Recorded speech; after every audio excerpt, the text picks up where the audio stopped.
One of the original design considerations and concepts that were available for high availability in Azure was something called an availability set. And this is a way for you to make sure that your virtual machines are highly available within a single region and a single data center within a region. Let's take a look at how this works.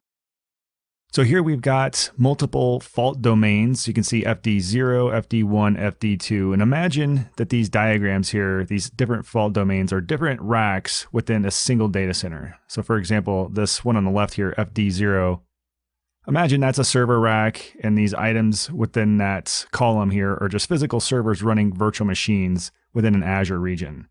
So the idea with availability sets is basically giving you some control over planned and unplanned outages. So for example, the fault domains are for unplanned types of outages. So each of these racks, each of these fault domains have individual power sources and network infrastructure within them. And if one of those server racks fails because of a power issue or a network issue, that means that all the virtual machines become unavailable. So the idea with availability sets is that we might have multiple virtual machines powering our application. So maybe a web application, and maybe we've got 2 or 3 web servers. What we could do is place those servers within an availability set, which is a construct with these different fault domains. And that's a way for us to ensure that each of those virtual machines are running in different racks or different fault domains inside the data center. So if we lose a rack, we've still got virtual machines powering the application somewhere else. So just like within your own data center, these physical servers running virtual machines eventually need to be patched at some point, and Microsoft is going to have planned outages so those servers can be rebooted for those maintenance types of events. So availability sets also have a concept known as update domains. That's what these purple boxes are indicating here. And update domains are basically systems that will be rebooted at the same time during planned maintenance. So again, as you're architecting an application, you can make sure that the availability set for all your virtual machines running a particular workload like web servers or database servers have multiple update domains. So all the virtual machines for that workload aren't rebooted at the same time. So you can spread things out across multiple physical servers running your virtual machines. Let's go ahead and hop over to the Azure portal, and I'll show you exactly how you would build an availability set. And looking at this in the portal may give you a little bit more clarity around how this works. Okay, so here we are back in the Azure portal. Let me go create a resource. And what we'll do here is look for availability sets. So we're going to create an availability set. And this is something we'd want to do before we ever build any virtual machines, because you want the availability set built first. And then when you're launching virtual machines, you would place those virtual machines into this availability set. But when we go to create here, you can see here we give the availability set a name like web servers, for example.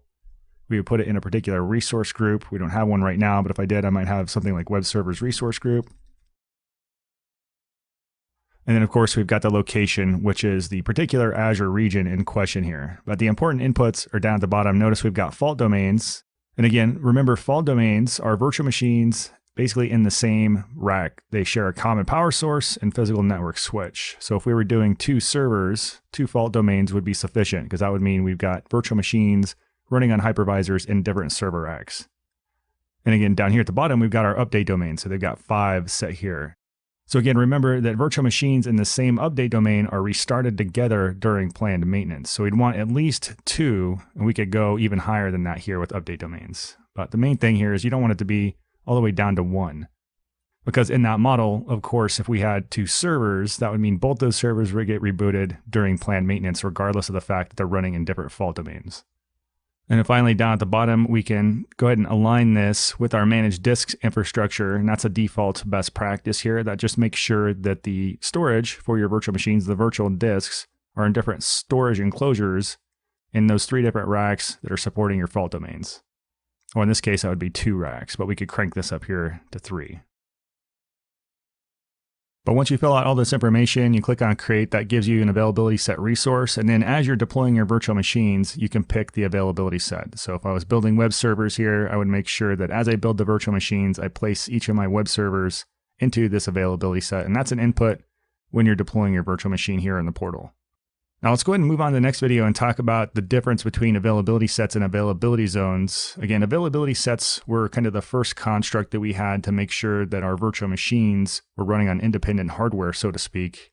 But availability zones are a new concept, and we're starting to get support for this in multiple Azure regions. So it's an important thing, and we'll take a look at it next.